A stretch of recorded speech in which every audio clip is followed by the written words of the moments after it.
Salve, salve, salve, salve, rapaziada! Tudo certo com vocês? Como vocês estão?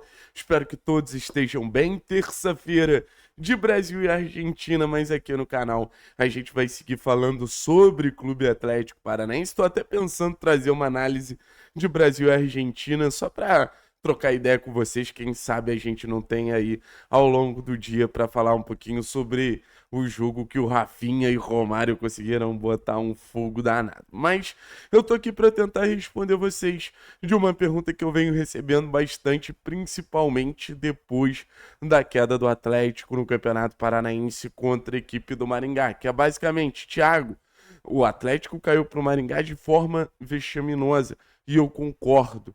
Você acredita que o técnico Maurício Barbieri vai cair após esse fato, ou você tem alguma informação nesse sentido? Já estão falando alguns nomes de Fernando Diniz, de Thiago Nunes, e eu tenho duas responsabilidades aqui com vocês. A primeira delas é trazer sempre as informações apuradas e de forma mais correta possível. Fui atrás de pessoas relevantes nesse cenário do departamento de futebol do Atlético e todas foram muito taxativas, pessoas que tomam essa decisão.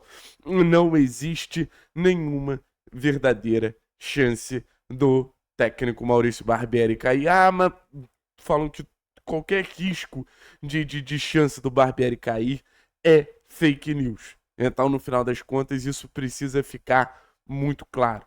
Eu acho que o lado da informação ajuda a nortear o debate que a gente vai ter a partir de agora, porque obviamente eu vou querer ler sua opinião aqui nos comentários, então deixa o like, deixa um comentário aqui para eu entender como você está pensando e peço que você tenha um pouquinho de coração aberto para entender como eu penso, porque eu tento pensar muito como o clube chega a algumas decisões. E botar hoje o técnico Maurício Barbieri numa posição de um técnico que não tem chance nenhuma de cair, é porque a avaliação do trabalho está sendo bem feito. Tipo assim, que o trabalho está sendo bem feito, que a avaliação do trabalho está sendo positivo. Beleza? Beleza. Então, eu trouxe 5 perguntas aqui que eu acho que vão ajudar a gente a chegar à conclusão.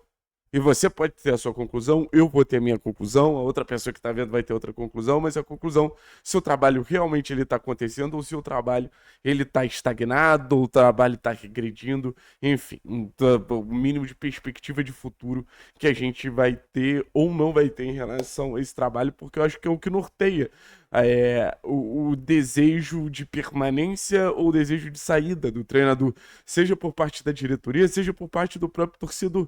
Você olhar para o trabalho do treinador e enxergar perspectiva de futuro.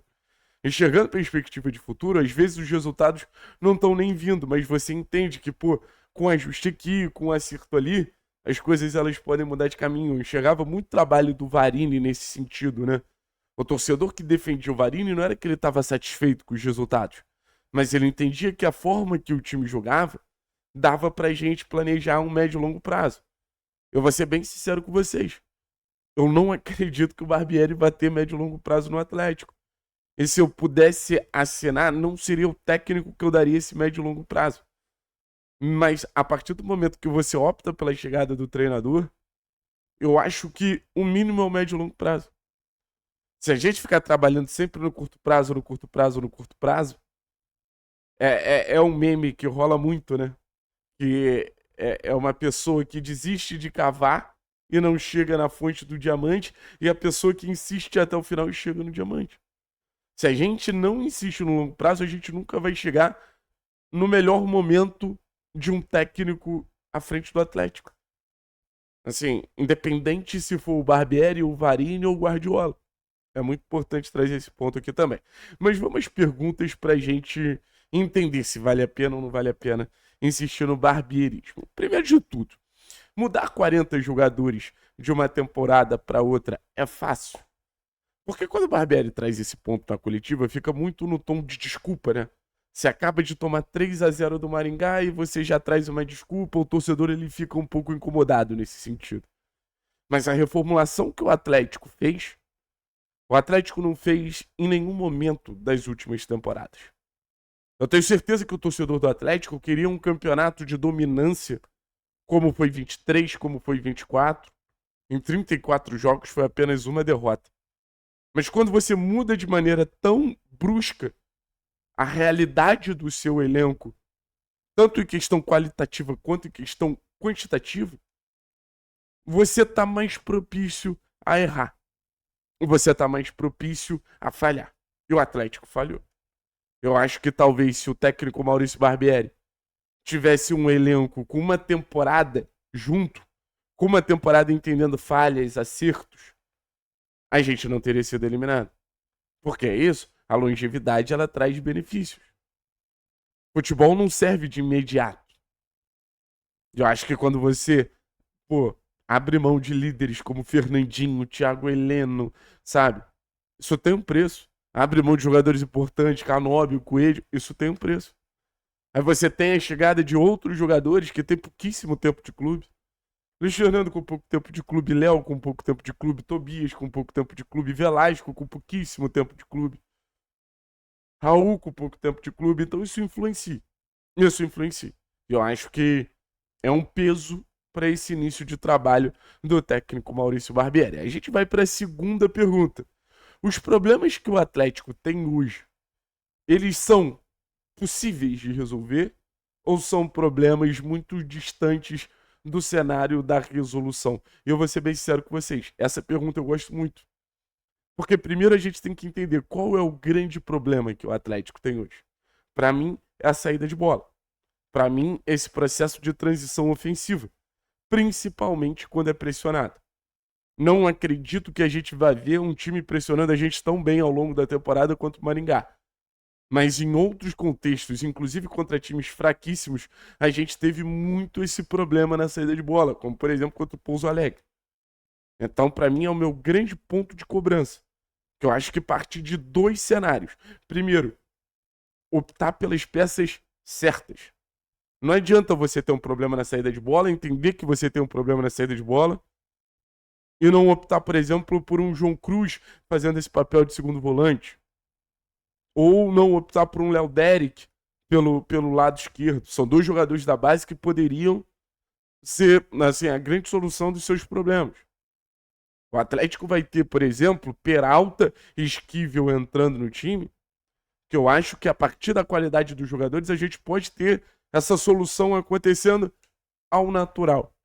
A gente pode ter essa solução acontecendo de maneira mais óbvia, de maneira mais, assim, possível. Então, eu quero pagar para ver. Eu acho que a gente demonstrou uma qualidade muito baixa nesse sentido de saída de bola, mas eu acho que é arrumável, tanto com treino, tanto com a gente conseguindo sair em outros mecanismos, ao invés de só ter esse 3+1, 3+2, mas também optando pelas peças certas. Eu acho que o mecanismo do Atlético de saída de bola vai ser potencializado até com a volta do Alan, com o Renan Peixoto, com a possibilidade da gente ter bola longa. Então é mais um cenário que a gente avalia ali, que existe uma perspectiva positiva desse trabalho médio e longo prazo. Aí a gente fala sobre outro ponto que para mim é fundamental. Durante esse início de temporada, você viu o Barbieri potencializando os jogadores? Puta, bicho, eu vou ser bem sincero com vocês. Eu vi. Eu vi. Eu acho que Velasco foi potencializado, Zapelli foi potencializado, Luiz foi potencializado, Isaac foi potencializado, Tobias e Léo foram potencializados. Eu acho que muito na fase sem bola, mas Filipinho e Raul foram potencializados.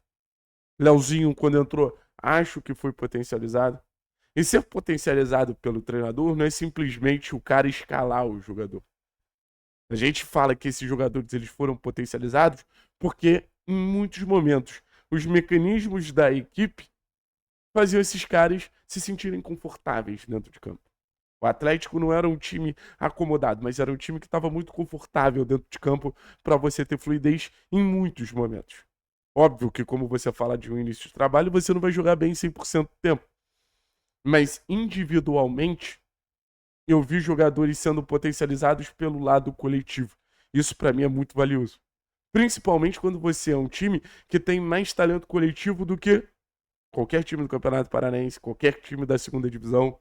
Eu acho que esse ponto pra gente é fundamental. Saber que a gente vai ter mecanismos para o nosso diferencial brilhar.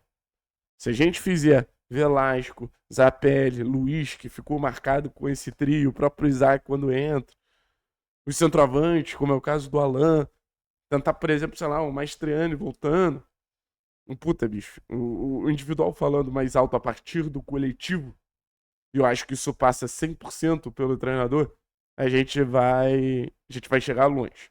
Próxima pergunta. O Atlético apresentou bom futebol ao longo desse início de temporada? E para mim, sem dúvida. O Atlético demonstrou bom futebol naquele início onde o time criava muito. O Atlético demonstrou bom futebol nessa volta da pausa do Carnaval. Os jogos contra o Maringá foram muito mais pontos fora da curva do que jogos que a gente olha e a gente fala assim, porra, foi a rotina do Atlético ao longo desse início de temporada. Inclusive, em confrontos contra time de Série B, Operário e Curitiba, que até agora foram os confrontos que a gente teve, eu acho que o Atlético conseguiu ser superior. Acho que o Atlético, por exemplo, contra o Londrina, fez um bom jogo, um Londrina que dificultou muito a vida do Operário, foi um bom time ao longo da competição, sabe? Eu acho que o Maringá foi nossa grande pedra no sapato nesse campeonato. Contra o próprio Cascavel, um jogo de muita produção, acho que o Atlético teve bons momentos. E bons momentos que naturalmente gera essa perspectiva. Beleza, a gente apresentou um bom momento pô, a gente quer repetir isso ao longo da Série B. E acredito que a gente tenha total condição. E para finalizar, uma reflexão. O Atlético, para mim, no seu melhor momento, se acertou com a presença do Allan Kardec em campo. E quando eu falo do Allan Kardec, não querendo romantizar o Allan Kardec, mas é ter um 9 que fala a mesma língua do seu time, eu acho que te potencializa e te potencializa muito.